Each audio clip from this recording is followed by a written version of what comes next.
Hey everybody, welcome to Metal Wani. This is Vitek, and with us today we have the Beast, Alex Webster of Cannibal Corpse. How are you doing, brother? I'm very good, very good. I'm home finally, so I'm happy about that. Wonderful. Now this year has been like, my God, I mean, jam-packed for you in many ways. Yeah, that's absolutely true. I'm gonna have to count up how many shows I did this year. It was a lot, between doing the tour with Conquering Dystopia and then immediately beginning touring with Cannibal Corpse. It's been a very busy year. It's Uh, got to be well over 100 shows this year for me. is it like more than how you guys have done previously, or I mean, it's the same? Um, it's it's more the touring has been a little more condensed and just a little bit longer tours than what we've done in quite a while. Back in the '90s, we did a few tours that were really long. Tour we did in 1994 with Mhm. Cynic and Sinister was over 50 shows in the U.S., and then we did a tour with the Misfits and Anthrax and some headlining shows that wound up being over 60 shows a couple of years later. Wow. Did like about 50 shows in 1998, also in America. So we've done some pretty long tours, but those were all back when we were a bit younger.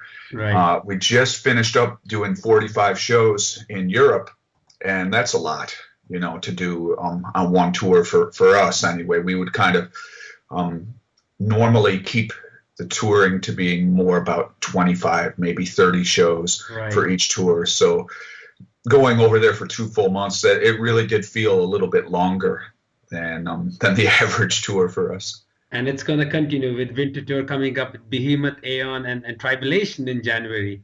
Yes, yeah, So that's another 2 months schedule. yeah, yeah. I think I have to count how many shows that one is. I know it's more than 30, but I don't think it's over 40. Hmm. I'll have to count, but yeah, that's another long one, but it'll be a good one.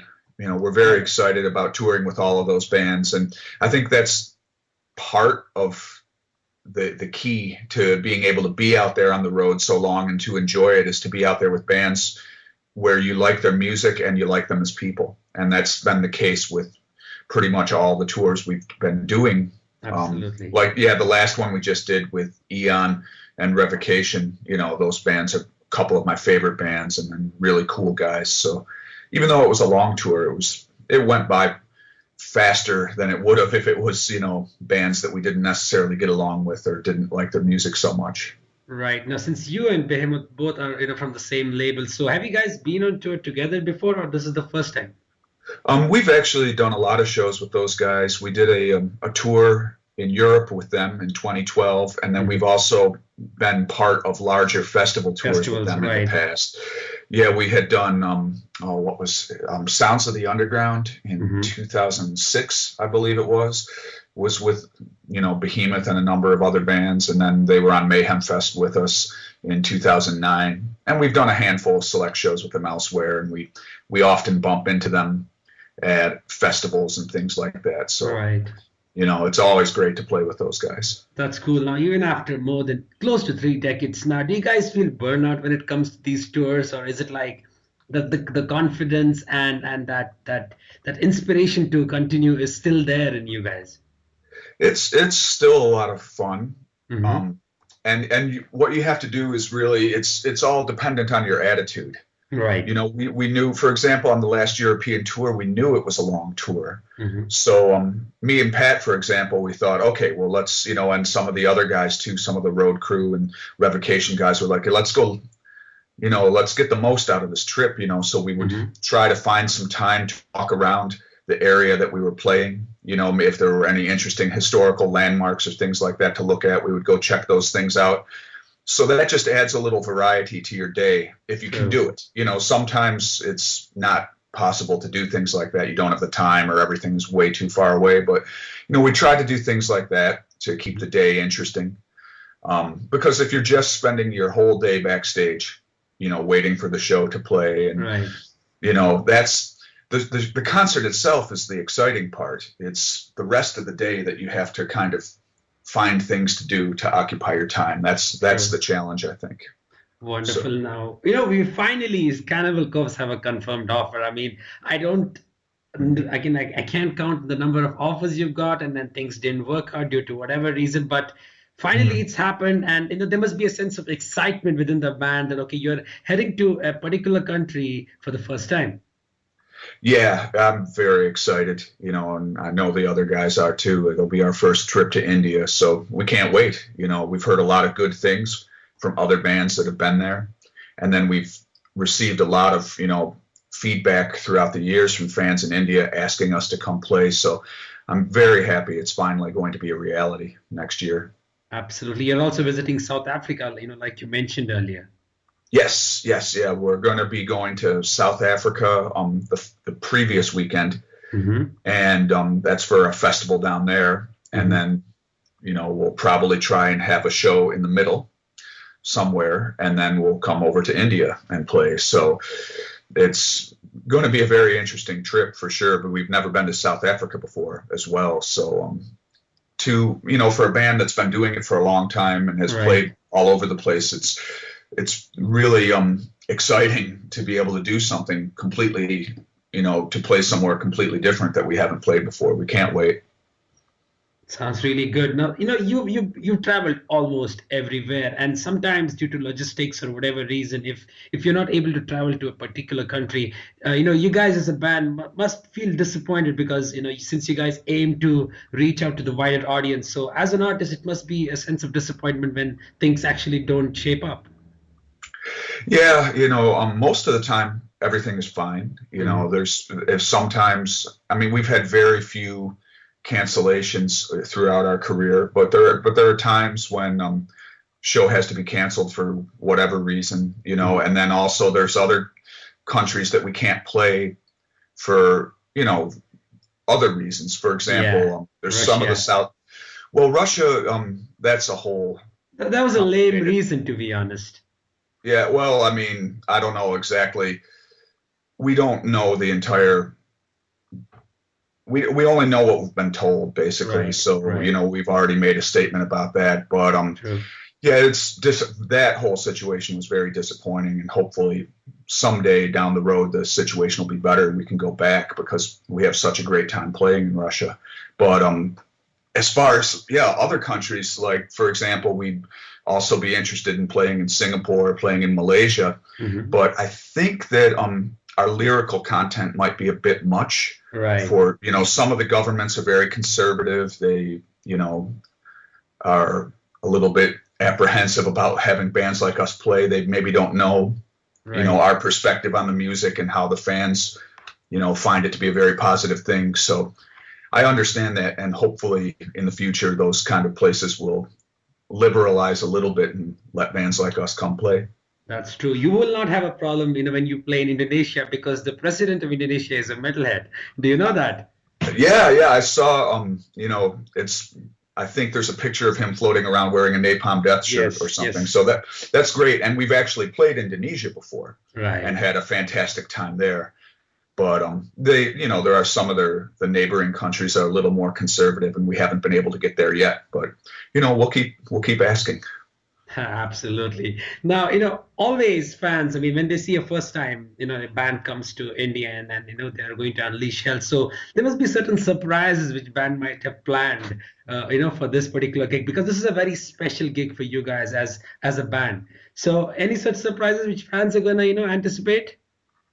Well, of course, if I told you, it wouldn't be a It wouldn't won't be a be a surprise. surprise. But really, I think we'll probably just come there and play the way we play. You know what I mean? I think um, the kind of band we are, we usually are just, we go up there and we do our set and we do the best we can with it. And usually we don't do anything too different from place to place. Right. But, we're just excited to do it. It'll be a pretty exciting experience, I think, for us and for the fans, because it's been something we've all been waiting for, for a long time. So that should be enough. There should be enough excitement, I think, just with the performance. True, that's right. So I can safely say that it's going to be a perfect mixture of the new and the old menacing tunes.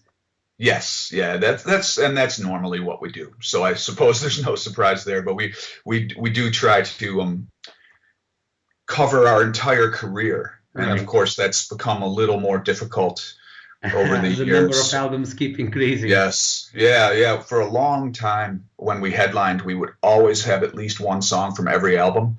And only the past couple of years, we've had to stop doing that because some albums we want to concentrate on a little bit more than others.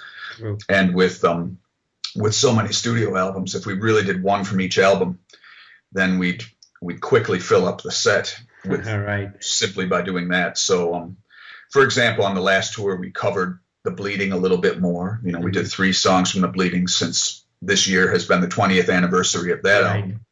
And then we always do quite a few songs from Tomb of the Mutilated too, because people really like that one. Right. But then we didn't do anything from Butcher to Birth on the last tour. So maybe on the next one we will. That's awesome. Now, by now everyone is more than aware of who Cannibal Corpse actually is and what kind of high caliber death metal, you guys put out. Now, as a fan, I mean, you can either like the band or not, but one can safely say that you guys are easily the most successful death metal band in the history of the genre. Now, so many albums, more than 13 albums, full length and deep. You guys are still showing no signs of slowing down. Yeah, I mean, we really, everybody in the band, this is what we do. I mean, we're professional musicians and we love to play, love to write music, we love to tour. So there's never been a reason to take a break. And we all are still feeling inspired to write. So, for example, we'll be doing this tour for at least another year or so in support of this album, A Skeletal Domain. But then after a while, we'll take a break and not really take a break, though. We might take a break from touring, but within a month or so, we'll begin writing the next album. Right. We've never been a band where we would take, say, a long period of time, like 6 months off, where we didn't see each other. We've always I don't think it's ever been longer than 2 months that we've gone without jamming with each other in our whole career. So, that's pretty active. It's been continuous like that the entire time that we've been together. That's really cool because, I mean, when I look at the band like Cannibal Corpse now, being so many albums, so many years, at this point of time, I mean, you can easily play you can play a safe game by doing the same thing again and again. But you guys always have that tinge of experiments and the kind of consistency you put out heavier after heavier material. And now the Skeletal Domain being the heaviest effort so far. So it's really amazing to see how you guys, even at this, at the peak of your career, you're still exploring and you're still reaching to different, horizons of your music. Thank you very much, man. I'm glad you like the new album. I mean, it's definitely the goal is to make each new album the best one if possible.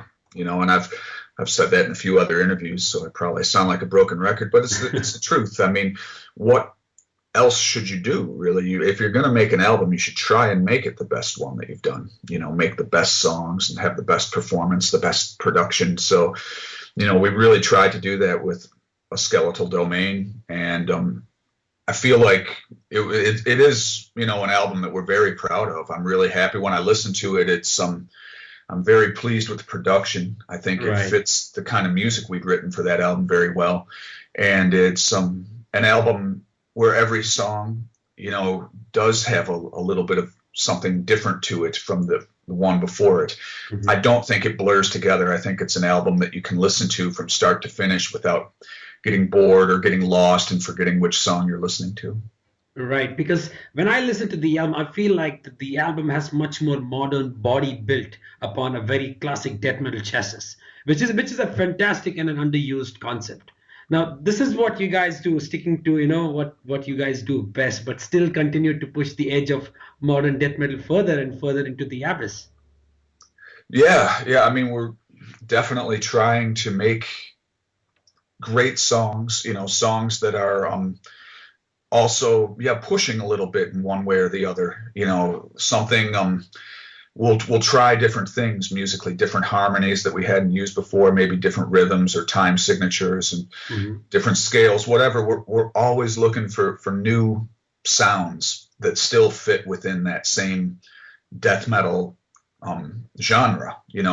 I think you can hear the new album and say, okay, yeah, that's a death metal album, but there are things on there that we haven't done before as a band. So I'm proud of that, to be able to do something a little bit different after all of this time.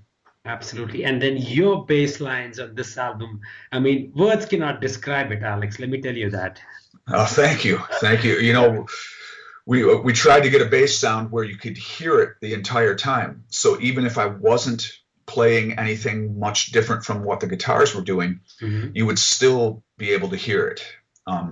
So that was one of we've had other albums where I think you could hear the bass most with the bass sound, and a big part of that was working with Mark Lewis, and I have a pedal made by Dark Glass Electronics that also was really helpful for helping me cut through. But yeah, just in general, I'm really happy with the production of that album. Right. I've been happy with the other ones, but working with Mark. This particular album, I think working with Mark, he brought out something different because you're far more prevalent in the mix. I mean, and also the change in tone as well. I felt you kind of opted for driven, rounded, and punchy tone instead of that clacky tone, which I found in some of the albums. So this coupled with the new guitar tone really drives the album harder than anything I've ever done. Yeah. Thanks. And I think it was time for us to try some different tones. I thought about it for many years. I'd played with either a completely clean bass sound or a bass sound that was only slightly overdriven. And I thought, well, okay, maybe I can try something different. I mean, some of my favorite bass players, like I look at Geddy Lee, for example, from Rush. He's tried many different bass sounds throughout the years, sometimes very clean, sometimes with more overdrive. So I thought, okay, you know what? I mean, there's no rules here. I don't have to try to sound like myself from 20 years ago. I'd rather, why not try something new? People are always kind of asking our band to do something new. So by working with a different producer, trying to do some different sounds with him, on the instruments, and then also trying to write, interesting and different music, I'm hopeful that we came up with an album that people will say, wow, this is a bit different from what they've done before. Right, absolutely. Now, Alex, I mean, you have worked with Cannibal. I mean, you've written most of the songs throughout the career. Do you ever feel that there's something different you can do, probably a solo album from Alex Webster in future, or something, some sort of a plan where you want to explore something different, which, let's say Cannibal Corpse cannot do? Sure. Well, as you know, I have been involved with some other projects throughout the years, and in particular, Blotted Science with Ron Jarzambek and Hannes Grossman, and then also Conquering Dystopia with Jeff Loomis, Keith Merrow, and Alex Rudinger. So those two projects in particular have given me a good outlet for different types of bass playing that I might not normally do with Cannibal Corpse.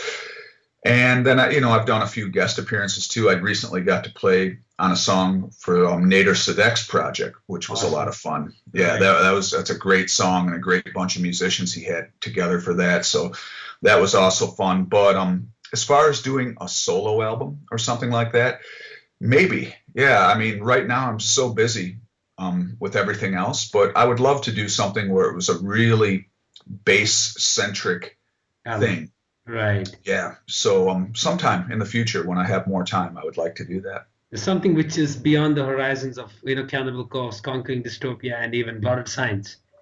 Yeah, definitely. I think that's what I've learned over the years. That it makes the most sense to make every project you do be different from the other projects you do. I think that's the best way to go. So I wouldn't make a bass-centric band that sounded a lot like Blotted Science, for example. It just wouldn't make sense. Since I'm already doing Blotted Science, there wouldn't be much point. So whatever I do in the future, if I do some sort of bass album, it'll be pretty different from the other three bands that I'm in. Absolutely. And we are talking about Blotted Science. So we had a discussion, I think earlier this year about the album, and you said, you guys are going to work on it. So what is the status of the album right now?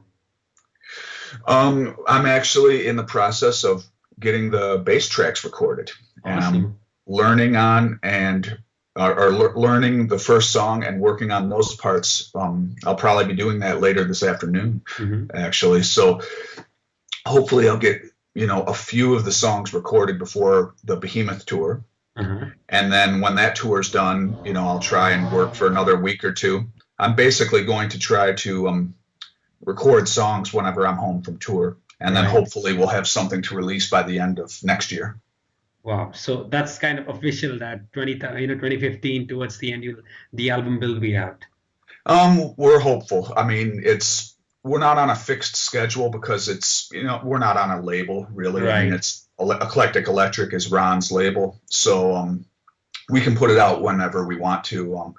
But my best guess would be in about a year from now. Maybe even earlier, but I would, just to be safe, I'd say about a year from now. Right. So, since you guys are going to be on tour, Hannes is currently, working on Alkaloid, his new project with Christian Musner, and yes. Ron is always busy. So hopefully by next year we'll at least have an album out. Yes. Yeah, I think so. I mean, I can't guarantee it, of course, but I would predict before the end of 2015 there'll be a new Blotted Science album released. All right. So we're talking about Blotted Science. So what about Conquering Dystopia? I mean, first album came out, blew everyone's mind with the riffs, bass, the drums. Everything was, complementing each other. So any plans of, having a second album now that Jeff is busy with the Arch Enemy and Alex is also working on different projects? Hopefully. I'll have to talk to the guys soon about like what they want to do. Excuse me. In the future. Definitely we're going to do more stuff. I mean, I think there will be a second Conquering Dystopia album for sure, and hopefully more shows too. When those guys get to work, when we all get to work, everybody works pretty hard and pretty fast on that project. I mean, it was an idea at the beginning of 2013, and now we've already put out an album and a tour and done a tour in the States with Animals as leaders. So, that all happened pretty quickly. So when the time comes to work on that project, I'm confident that if we have a certain amount of time to work with and get an album written and recorded, it'll just, the machinery will get going again, because those guys are, true pros and they work super hard. So at some point when we've got free time, I'm sure we'll do some more stuff with that band. Fantastic. Now, Alex, in your career throughout from so many decades, there must be, a few albums that actually changed your life, as an individual and also as a musician. So if I have to ask you to let's say, mention the top 3 albums which changed the way, Alex Webster is. Oh boy, I think for anybody, most of these albums end up being stuff that they listen to as a teenager, at least for me, because I started playing bass seriously, I think when I was 14. And so within the next few years, the albums I listened to a lot then were the really big ones for me, like Balls to the Wall by Accept. I was listening to a whole lot when I started out. I listened to that album so much. And then Slayer, Rain and Blood. Master of Puppets by Metallica. Those 3, if I had to pick maybe a top 3 just off the top of my head. But there's more, obviously. There's a lot of albums that have made an impact. Like Morbid Angel, Altars of Madness. Covenant. Yeah. Actually, for me, Altars of Madness, because by the time, Covenant's an amazing album, but by the time that came out, I was already a huge Morbid Angel fan. And, so yeah, Altars of Madness is the one for me that made the big impact because I think I was still only 19 when I heard that. Awesome. So yeah, those are just a few of the really big ones for me. And, they're albums I still listen to a lot. That's why I remember them right away. I still listen to a bunch of the old Accept stuff and the new stuff as well. They're still one of my very favorite bands, and ditto for Slayer and Metallica. The old Metallica stuff is some of the stuff that is my favorite, really. It's Ride the Lightning and Master of Puppets are, to me, they have like perfect productions and just great songwriting. Love those albums.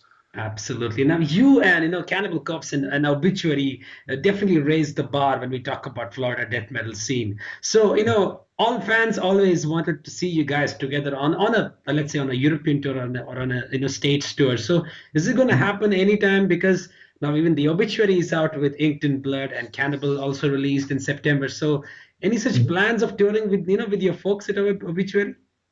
Oh, we would love to tour with Obituary. We actually have in the past. True. One of our oldest tours in 1992, the second U.S. tour we ever did was opening for Obituary, and then we've also toured with them in Europe for a couple weeks on a festival tour, maybe in 1999 or something around then. But yeah, doing another tour with them after all this time, it would be great, because anytime we do run into those guys, either down here in Tampa hanging out or at festivals in Europe, I mean, it's always great to hang out with them. They're great guys and a great band. So yeah, we'd love to tour with them. I don't know if we'll be able to work it out anytime immediately, because their tour plans are already set up and so are ours. But yeah, the door's wide open for that. We would love to tour with Obituary. That's awesome. You heard the new album, Inked in Blood? Just a little bit, actually. I gotta listen to the whole thing. I've only listened to a couple songs, and it sounded killer what I heard. I mean, it's Obituary, It's Obituary, absolutely. A legendary classic band and very consistent.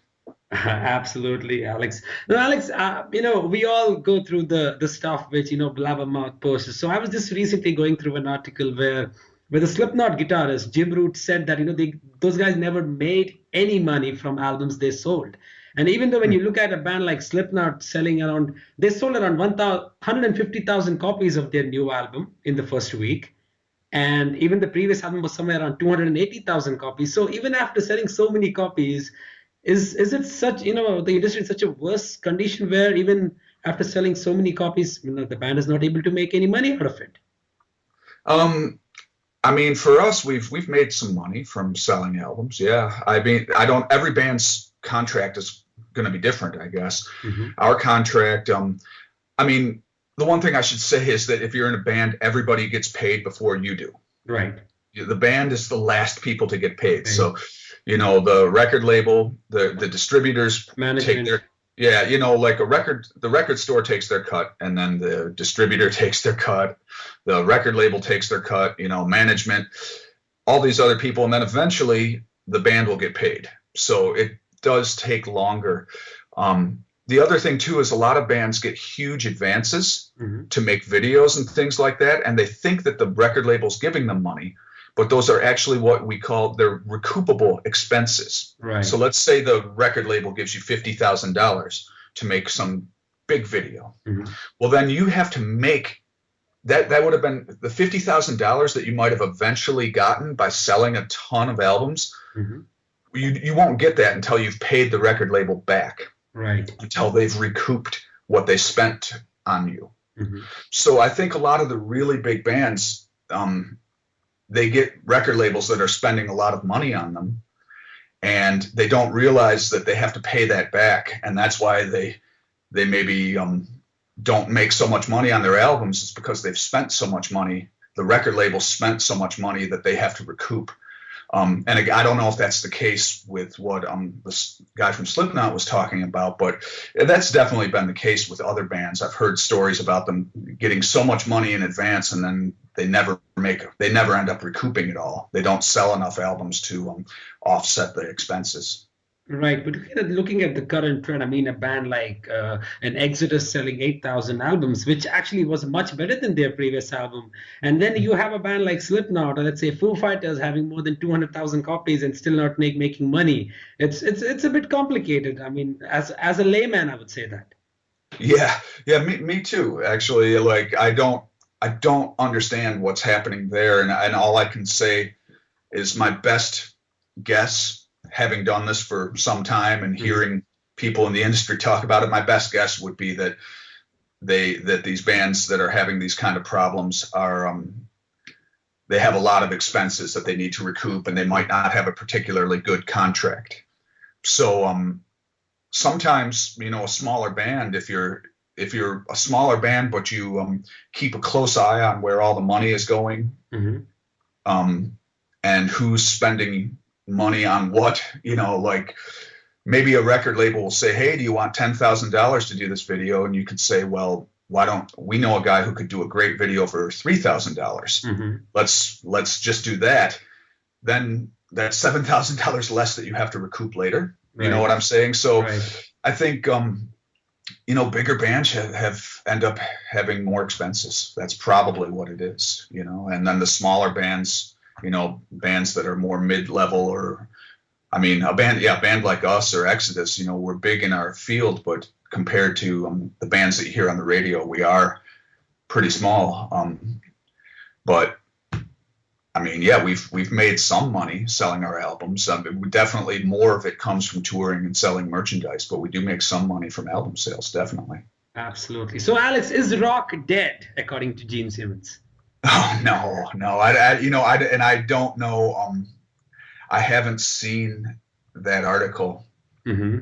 So, I don't know exactly so much stuff gets taken out of context these days that I don't know what exactly he was saying. So, but clearly there's all kinds of music being made, and I'm sure there's some good new rock being made. I don't listen to stuff that you would typically call rock and roll from newer bands.